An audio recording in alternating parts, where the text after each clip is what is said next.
Hello friends, तो कैसे हैं आप सब। सैफ घर की में आपका स्वागत है। तो दोस्तों, सैफ घर की में मैं आज आप लोगों के लिए लेके आई हूँ आम का इंस्टेंट लच्छा अचार। अचार तो आम के आपने बहुत टाइप के खाए होंगे, लेकिन ये अचार एकदम डिफरेंट है और खाने में बहुत ज़्यादा टेस्टी होता है और बनाने में बहुत ज़्यादा ईजी होता है। तो चलिए दोस्तों, देखते हैं हम इस अचार को कैसे बनाते हैं। तो यहाँ पे मैंने 700 ग्राम रॉ मैंगोज़ ले लिए हैं, जिनको मैंने अच्छे से वॉश कर लिया था। वॉश करने के बाद इसको हम छील लेंगे। इसको हम काटेंगे नहीं और ना ही हम इस अचार को धूप में सुखाते हैं। ये अचार हमारा इंस्टेंट बनता है और उसी टाइम पे खाने के लिए तैयार हो जाता है और खाने में एकदम लाजवाब होता है।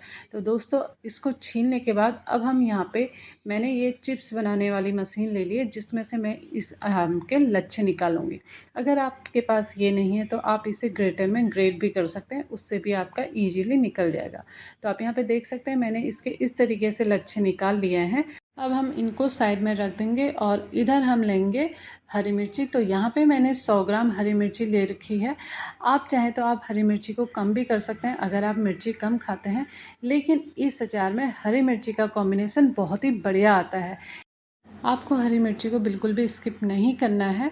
आप हरी मिर्ची इसमें ज़रूर डालिए, क्योंकि हरी मिर्ची से अचार का टेस्ट बहुत अच्छा आता है। भले ही आप इसमें थोड़ा कम मिर्ची डालें, लेकिन इसको आपको ज़रूर डालना है। मेरे ख्याल से इस अचार में आम और मिर्ची की जोड़ी एकदम बेस्ट है।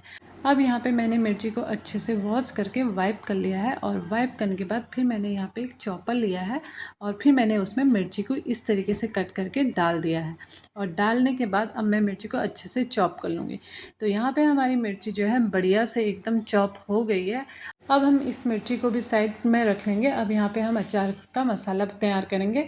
तो इसके लिए मैंने गैस में पैन रख लिया है और उसमें डाल दिया मैंने 1 टीस्पून सौंफ, हाफ़ टी स्पून मेथी दाना, हाफ़ टी स्पून जीरा, और इन तीनों को मैंने अच्छे से रोस्ट कर लिया है ब्राउन होने तक। तो यहाँ पे हमारे बढ़िया से रोस्ट हो गए हैं। अब मैं यहाँ पे लूँगी हाफ़ टी स्पून कलौंजी और 1 टीस्पून काली सरसों। इनको भी मैं हल्का सा रोस्ट कर लूँगी।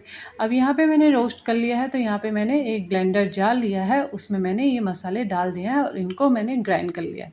यहाँ पे हमें इस बात का ध्यान रखना है कि हमें जो ये मसाले हैं इनका एक पाउडर नहीं बनाना है, हमें इसको रफली ग्राइंड करना है। तो अगर हम इसका पाउडर बना देंगे एकदम बारीक, तो फिर हमारा जो अचार है ना वो कड़वा हो जाएगा, इसलिए हमें इसको रफ़ ही पीसना है। अब यहाँ पे हमारा मसाला तो तैयार हो गया है। अब यहाँ पे तैयारी करते हैं हम अचार बनाने की। तो मैंने पैन में सरसों का तेल डाल दिया है। सरसों का तेल मैंने लिया है 6 टेबल स्पून और इसको मैं हल्का गरम कर लूँगी। और जैसे ये हल्का गरम हो जाएगा मैं कर लूँगी यहाँ पे गैस बंद।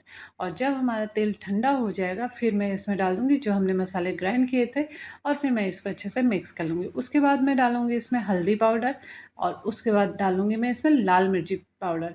आप चाहें तो लाल मिर्ची पाउडर को स्किप भी कर सकते हैं। फिर मैंने इसमें डाल दिया टेस्ट के अकॉर्डिंग नमक और इन सब को अच्छे से मिक्स करने के बाद फिर हमने जो मिर्ची को चॉप किया था उसको हमने इसमें डाल देना है और फिर मिर्ची को भी हमें मसालों के साथ अच्छे से मिक्स कर लेना है।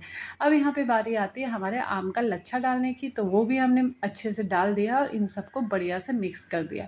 तो दोस्तों, जब मैं इसे मिक्स कर रही हूँ तो इसको देख के ही मेरे मुँह में पानी आ रहा है, क्योंकि खाने में बहुत ज़्यादा टेस्टी बना था। तो दोस्तों, जब से मैंने ये घर पे अचार बनाया है तो हमारे घर पे ये लंच और डिनर में यही अचार चल रहा है और सबको बहुत ज़्यादा पसंद आया। मेरी बेटी को तो ख़ास तौर से ये अचार बहुत पसंद आया और वाकई में ये अचार खाने में बहुत ज़्यादा टेस्टी लगता है, क्योंकि इसमें आम और मिर्ची का कॉम्बिनेसन एकदम बेस्ट है। तो यहाँ पर मेरा अचार तैयार हो गया है। अब इसको मैंने एक बर्तन में खाली कर लिया है। तो दोस्तों, मेरी रेसिपी यहीं पर पूरी हुई। आपको कैसी लगी कमेंट करके ज़रूर बताइएगा और मेरे चैनल को लाइक शेयर सब्सक्राइब ज़रूर कीजिएगा। आज के लिए बस इतना ही। नेक्स्ट वीडियो में फिर मिलते हैं, तब तक के लिए bye bye. Thank you for watching.